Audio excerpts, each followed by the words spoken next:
Hello guys, तो आज हम बात करेंगे आरआरसी ग्रुप डी में 30 अगस्त को मैथमेटिक्स में कौन कौन से क्वेश्चन है फर्स्ट एंड सेकंड शिफ्ट में।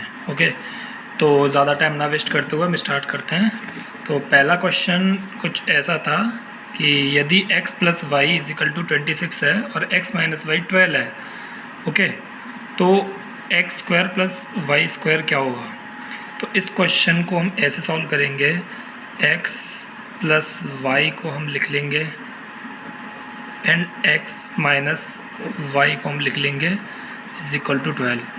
अब इनका हम सॉल्व करेंगे तो ये प्लस वाई और माइनस वाई को हम काट देंगे, तो x और x हो जाएगा 2x इज इक्वल टू 26 और 12 हो जाएगा आपका 38। तो यहाँ से आपका 2 से हम ये भी कट जाएगा, 19 आ गया। तो यहाँ से आपका x की वैल्यू आ गई 19। ओके, x की वैल्यू 19 आ जाएगी, तभी आप ये x प्लस वाई है इसमें x को पुट कर दीजिए, क्योंकि x और y दो हैं, इनमें से एक हमें पता चल गया तो दूसरा भी निकल जाएगा। तो x plus y is equal to 26 था, इसमें हम 19 plus y is equal to 26 हो जाएगा, तो y की वैल्यू आ जाएगी आपकी 7। ओके, तो पूछा आपका ये था x square plus y square क्या होगा। तो x आपका ये रहा, y ये रहा, तो x स्क्वायर 19 का स्क्वायर होता है, जहाँ तक मुझे पता है 361 होता है। ओके, n प्लस करेंगे y स्क्वायर, तो y हमारे पास 7 है, तो 7 का स्क्वायर करेंगे 49। ओके, और इन दोनों को हम ऐड कर देंगे, तो ऐड करके आपका आ जाएगा 9 और 1 10 हो जाएगा, एक हाथ से लगा ऊपर, 6 और 4 10 और 1 11, 11 ऊपर 3 और 1 4, तो आपका हो जाएगा 410, इसका आंसर आ जाएगा। ओके, हाँ, और अगला क्वेश्चन सेकंड क्वेश्चन आपका ये रहेगा कि बेलन की आधार की त्रिज्या 5 सेंटीमीटर है और ऊंचाई 7 सेंटीमीटर, तो बेलन का आयतन ज्ञात करें। तो इसमें बेलन वाला क्वेश्चन आ गया है, तो इसको हम ऐसे सॉल्व करेंगे कि इसमें हम पहले निकाल लेंगे कि बेलन का आयतन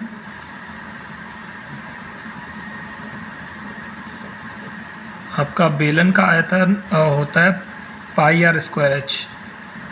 तो बेलन का जो आयतन होता है वो उसको कहते हैं हम पाई आर स्क्वायर एच। तो पाई सबको पता है 22/7 होता है।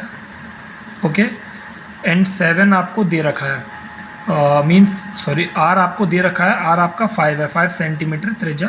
तो आर स्क्वायर है, तो 5 को भी हम स्क्वायर कर लेंगे, तो 5 का स्क्वायर होता है 25 इंटू एच होता है ऊंचाई, और ऊंचाई हमारे दे रखा है 7, तो 7 से 7 यहाँ पर कट जाएगा और आपका आंसर आ जाएगा, आपका आ जाएगा 5 और 25 निकाल लेते हैं, 25 2 5 जा 10 2 2 4 5 सेम। ओके, तो आपका आंसर आ गया यहाँ पर 550, 550 सेंटीमीटर क्यूब, आपका 550 सेंटीमीटर क्यूब इसका आंसर आ जाएगा। ओके, और यही आपका थर्ड क्वेश्चन ये होगा कि 2000 रुपये पर 7.5% प्रति वर्ष की दर से एक वर्ष 4 माह, मतलब 1 ईयर 4 मंथ, 1 साल 4 महीने का साधारण ब्याज क्या होगा। तो ये सीधा सीधा फॉर्मूला लग जाएगा इसमें। साधारण ब्याज क्या है, SI का, simple interest, SI is equal to P into R into T upon 100। तो ये होता है SI का फॉर्मूला, साधारण ब्याज निकालने का फॉर्मूला होता है P into R into T upon 100, principal into rate into time. Okay, तो हमको इधर प्रिंसिपल दे रखा है, कितना है 2000। ओके, एंड 7.5 को आप करोगे तो 7 2 जा 14, 14 और 1 15। ओके, 15 अपॉन 2, इधर 2 हो गया। ओके, एंड इनटू आपको इधर लिखा जाएगा टाइम, तो टाइम आपका दे रखा है 1 ईयर 4 मंथ। अगर 1 ईयर होता तो आप सीधे सीधे यहाँ पर आप मंथ में करके लिख सकते थे, या फिर सीधे 1 लिख देते, लेकिन इधर लिख रखा है 1 ईयर 4 मंथ। तो इसको आप ऐसे करोगे कि 1 ईयर को लिख लो 4 12 मंथ एंड 4 मंथ इधर दे रखे हैं, तो ये हो जाएगा 16। हमने इसको मंथ्स में बना लिया पूरा, 1 ईयर को भी मंथ्स में लिया और ये 4 मंथ पहले से ही 4 मंथ था। ओके, तो 16, बट 16 है और हमको 16/12 लिखना पड़ेगा। क्यों? क्योंकि हमने इसको मंथ में बनाया तो नीचे 12 लिखेंगे। ओके, तो 16/12 और इसके नीचे होता है परसेंट का 100, तो 100 को मैं इसमें इंक्लूड कर दे रहा हूँ। ओके, तो आपका ये काटने के बाद आपका ये काट लीजिए, 00 से 00 कट जाएगा। ओके, 3 5 जा 15, 3 4 जा 12, 4 4 जा 16। ओके, 5 2 जा 10, 5 और 2 को मल्टीप्लाई करोगे आप तो 10 हो जाएगा, और 10 को आप 20 में करोगे तो 200 हो जाएगा। तो आपका ये निकल के आ जाएगा 200। आपका ये क्या निकल के आया? सिंपल इंटरेस्ट, ऐसा ही निकल के आ गया। ओके, और आपका अगला क्वेश्चन स्टार्ट होता है फोर्थ क्वेश्चन। फोर्थ क्वेश्चन में ऐसा है कि 144 रेशियो बी और उसी तरह से बी रेशियो 36। तो बी का मान पूछा है इसमें कि बी का मान बताइए। तो ऐसे क्वेश्चंस में आप ऐसे कीजिए कि बाहर वालों का इनका इसका इससे और इसका इससे मल्टीप्लाई कर दीजिए। ओके, इसका इससे मल्टीप्लाई और इसका इससे मल्टीप्लाई। तो बी का बी से मल्टीप्लाई करोगे आप तो हो जाएगा आपका बी स्क्वायर। ओके, आप सभी को पता होगा बी इंटू बी होता है बी स्क्वायर। एंड 144 इंटू 36 को आपको करने की ज़रूरत नहीं है, आप ऐसे लिख दीजिए 144 इंटू 36। लेकिन आप देख पा रहे होंगे कि इधर स्क्वायर है और हम स्क्वायर इधर से हटाएंगे तो इधर क्या लग जाएगा? रूट। तो अब b equal to under root 144 into 36। Okay, तो 144 आपका होता है 12 का, 12 का रूट होता है और 36 होता है आपका 6 का। तो 12 6 जा 72। आपका 72 यहाँ से आंसर आ जाएगा। बी का आपका मान पूछा था, बी का मान निकल के आ गया 72। तो अगला क्वेश्चन आपका फिफ्थ क्वेश्चन लगता है सिंपल इंटरेस्ट का भाई। तो इधर लिखा हुआ है कि 10,000 की राशि पर, राशि इधर कितनी है? 10,000। 10,000 की राशि पर 2 साल में, टाइम इधर दे दिया 2 ईयर्स, 2 साल में साधारण ब्याज 2,000 है। SI सिंपल इंटरेस्ट कितना आ गया? 2,000। तो ब्याज की दर पूछिए, इधर दर मतलब रेट, रेट परसेंट पूछ लिए तो सेम वही फॉर्मूला लग जाएगा, आपका वही फॉर्मूला लग जाएगा। तो फॉर्मूला था आपका SI equal to P into R into T upon 100।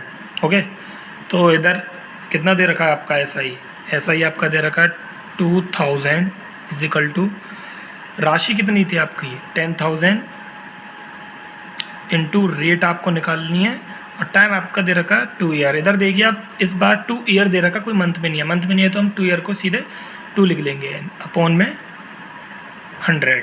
Okay, तो आप 00 से 00 ये काट दोगे। ओके, एंड ये 2 0 से ये 2 काट दोगे और इसको 10 से कर दोगे, तो रेट आपकी निकल के आ जाएगी 10%। ओके, तो आपका अगला क्वेश्चन सिक्स्थ क्वेश्चन ये है। सिक्स्थ क्वेश्चन क्या कहता है आपका? x plus 1/x equal to 42 दे रखा है। तो x cube plus 1/x cube का मान पूछा है। अब देख पा रहे हैं x प्लस 1/x 42 है और x cube plus 1/x cube का मान पूछा है।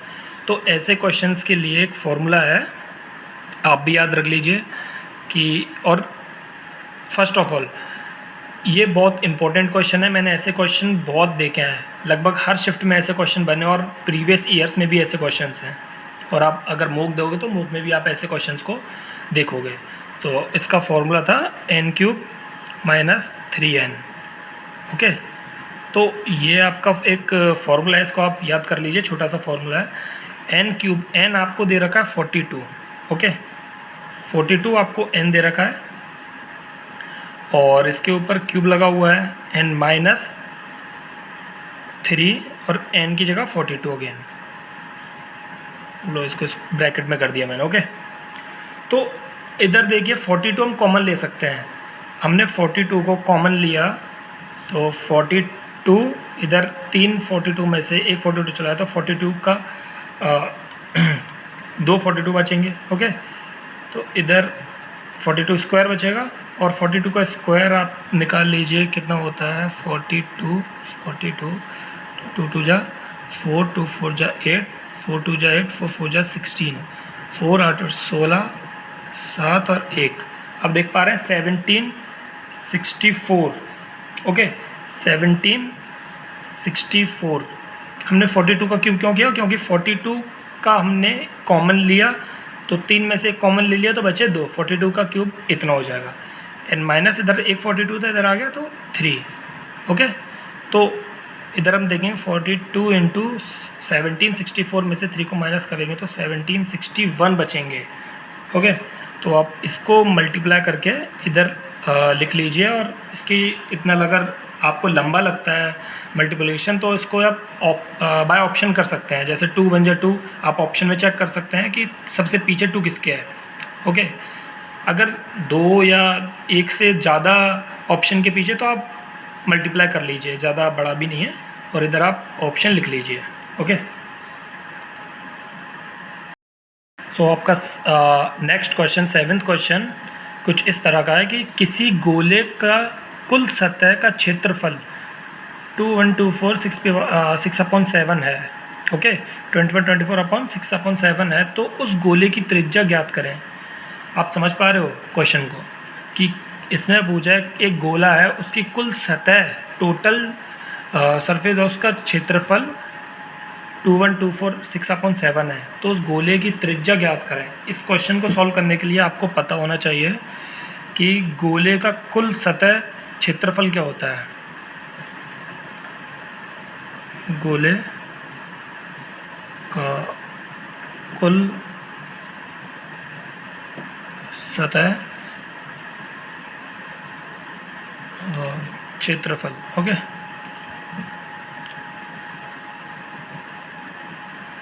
और हिंदी मेरी थोड़ी वीक है तो शायद राइटिंग में आप मत जाइए। तो गोले का कुल सतह क्षेत्रफल आपका हो जाएगा 4πr²। ये होता है 4πr²। 4 आप ऐसे लिख में, पाई मैंने बताया था आपको 22/7 होता है और शायद आपको भी पता होगा, इंटू r हमको निकालना है। लेकिन ये बराबर है इसके। तो अगर आप इसको सॉल्व करोगे तो 2124/7 4 7 28 या 14 15 16 7 7 8 7 14। ओके, 14868 है और +6 कर दोगे आप। ओके, तो आपका कुछ 72 ऐसे बन जाएगा 14872/7, क्योंकि अपन 7 लगा हुआ है तो आप इस 7 कीजिए। ओके, इसको फिर आप काट लीजिए। 11 से कटेगा, 11 2 बार कटेगा, 11 बन जाए 11 3 33 5 2। ओके, फिर आप अगेन इसको 2 से काट लीजिए, 2 6 जा 12 2 7 जा 14 2 6 जा 12। ओके, एंड 2 2 जा 4 2 3 जा 6 2 3 जा 6 2 8 जा 16 2 1 जा 8 2 6 जा 12 2 9 जा 18 एंड आपको पता ही होगा आप 7 जा 7 7 2 जा 14। ओके, आर क्यूब इसका आपका 7 इस पर इतना बार हो जाएगा, ये हो जाएगा 13 का स्क्वायर होता है। ओके, 169 बचा है और आर क्यूब इजिकल टू 169 है, तो आपका आर की वैल्यू हो जाएगी 13, क्योंकि 169 स्क्वायर होता है 13 का। ओके, हाँ 7 से 7 आपका कटेगा, मैं इसको काटना रह गया था, तो 7 से 7 आपका यहाँ कटेगा तो ये तो पहले ही चला जाएगा, और इसको 11 से कटेगा, 11 से कटने के बाद इतना आ जाएगा, और इसको काटने के बाद तब 169 आएगा। ओके, वो 7 से 7 काटना रह गया था। तो आप इस तरीके से कुछ सॉल्व कर सकते हो ऐसे क्वेश्चंस को। तो यही आपका अगला क्वेश्चन 8th है। 8th क्वेश्चन में आपका पूछ रहा है कि दो संख्याएं 3 और 2 के रेशियो अनुपात में है, दो संख्याएं हैं 3:2 और उनका LCM दे रखा है 12 एंड HCF दे रखा है 2, तो बड़ी संख्या पूछी है। दोस्तों ऐसे क्वेश्चंस आपने भी देखे होंगे और ऐसे क्वेश्चन में बच्चे बहुत ज़्यादा उलझते हैं, लेकिन आज मैं बहुत इजी ट्रिक बताऊंगा। ट्रिक कह लीजिए, आप कुछ भी कह लीजिए, मतलब आप चाहो तो बिना पेन के भी सॉल्व कर सकते हो। तो अभी मैं आपको समझाऊंगा कि दो जो नंबर दे रखे हैं, आपको संख्या दे रखी है 3 और 2 के अनुपात में, उसको लिखिए और बड़ी संख्या पूछी है तो HCF दे रखा है 2। ओके, तो बड़ी संख्या इनमें से कौन सी है? 3, इसमें आप 2 का मल्टीप्लाई कर दीजिए। HCF है उसका, अगर आपको बड़ी संख्या निकालनी है तो 2 का मल्टीप्लाई कर दीजिए, तो आ गया 6 और यही आपका आंसर है। अगर वो छोटी संख्या पूछता तो इसमें आप 2 का मल्टीप्लाई करते, इसमें आप मल्टीप्लिकेशन करते 2 का एंड देन 4 आया था, तो ये हो जाती छोटी संख्या। और आप देखेंगे कि 3 और 2 संख्या थी और इन 6 और 4 का LCM कितना दे रखा? 12, और इन दोनों का आप LCM निकालते हो 12 ही आएगा और HCF 2 है एंड देन आंसर आपका 6। ओके, बड़ी संख्या निकालते हो 6 और छोटी संख्या निकालते हो 4, तो आप इस तरीके से कर सकते हो। एंड आप नेक्स्ट क्वेश्चन की तरफ आएंगे तो नेक्स्ट क्वेश्चन में आप देखेंगे कि इस तरह का क्वेश्चन आपको देखने को मिलेगा। शायद आपका अगली बार आ जाए, लेकिन फर्स्ट और सेकंड शिफ्ट में यह आया था 30 अगस्त की में, sin 64 degree upon cos 26। Okay, ऐसे क्वेश्चंस अगर आते हैं तो आप ज़्यादा उलझिए मत। मैं आपको एक चीज़ ट्रिक बताता हूँ, जैसे sin 64 degree upon cos 26 degree है, तो आप सिंपल आप चेक कीजिए कि इन दोनों का 90 डिग्री है कि नहीं। आप एक बार चेक कर लीजिए, अगर ये 90 के बराबर है, अगर ये 90 के बराबर होते हैं तो आप इसको 1 लिख लीजिए। आप चेक कर लीजिए 64 और 26, 60 और 70 80 एंड 80 4 6 10। ओके, तो 90 के बराबर है, तो इसका जैसे ही आप 90 के बराबर हो जाएगा तब आप 1 रख दीजिए, तो इसका आंसर 1 है। हाँ, यही आपकी सबसे सिंपल ट्रिक है। जब भी ऐसा क्वेश्चन आता है आप ऊपर और नीचे इनको चेक कीजिए, 90 के बराबर है तो 1 लिख दीजिए। ओके, तो हम बढ़ते हैं अगले क्वेश्चन की तरफ, और अगला क्वेश्चन आप देखने को मिलेगा आपको छूट का क्वेश्चन, डिस्काउंट का क्वेश्चन है। और एक डिस्काउंट का क्वेश्चन आता ही आता है, आप किसी फील्ड में चले जाइए डिस्काउंट क्वेश्चन आएगा ही। ग्रुप डी में कुछ इस प्रकार आया था कि 10%, 15%, 20% के क्रमिक छूटों के समतुल्य एकल छूट ज्ञात करें। मतलब छूट दी जा रही है 10%, 15% और 20%, और ये छूट किसके बराबर होंगे। ओके, तो इस क्वेश्चन को करने के लिए आप कर सकते हैं कि हम लेट कर लेंगे CP को, कॉस्ट प्राइस है उसको हम लेट कर देंगे 100। क्यों? क्योंकि कोई भी चीज़ अपने अंदर 100% होती है। ओके, तो कोई भी वैल्यू होगी वो 100% तो होगी, तो इसलिए हमने CP को ही 100 ले लिया। तो 100 पर अगर 10% की छूट दी गई, अगर 100 पर 10% की छूट देंगे तो 90 में बेची जाएगी वो। ओके, तो 90/100, तो जितनी वैल्यू आएगी 10% देने के बाद वो भी अपने अंदर 100% होगी, तो उसका भी 15%, तो 85/100। आप समझ पा रहे हैं मैंने 90 के बाद भी 85 क्यों लगा 15% को? क्यों? क्योंकि कोई चीज़ होती है अपने अंदर 100% होती है। 100 में से 10% की छूट दे दी, जितनी बचेगी वो भी तो अपने अंदर 100% होगी, तो इसलिए हमने 85 लिखा है। और 85 × 20% same as it is. Okay, आप इसको सॉल्व करोगे 100 से 100 चला जाएगा, 2 4 जाए 2 5 जा 10। ओके,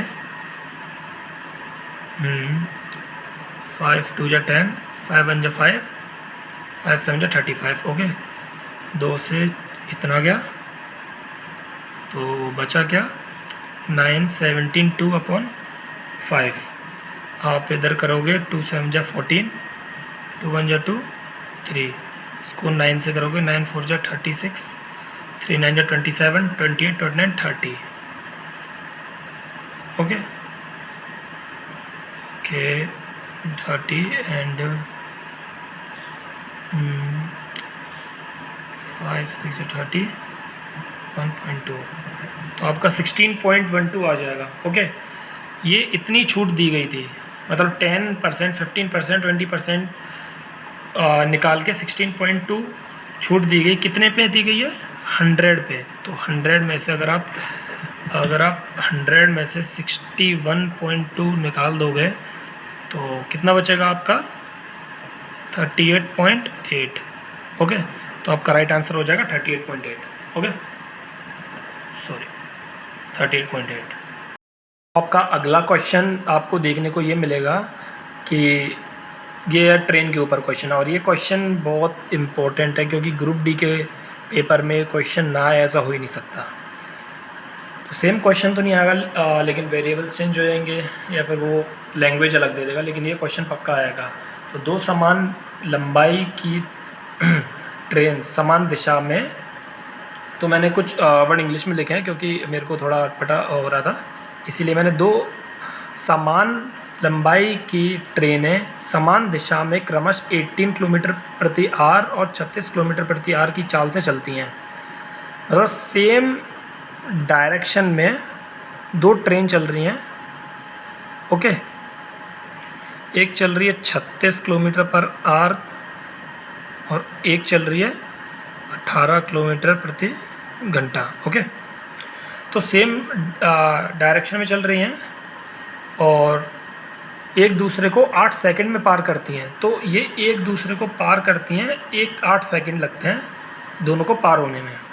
ओके, तो ट्रेन की लंबाई पूछी है, तो आप सिंपल सा कर सकते हैं कि distance is equal to speed into time. Okay, तो ये मान लो ये x थी, इसकी डिस्टेंस और इसकी x है। तो जब और इनके बीच की दूरी इसको हो जाएगा 36 और 18, इसको आप निकाल लीजिए तो इसका हो जाएगा 18।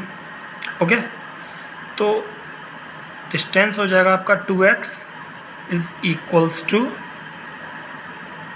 8 इंटू 18। ओके, आप समझ पा रहे हैं मैंने क्या किया है?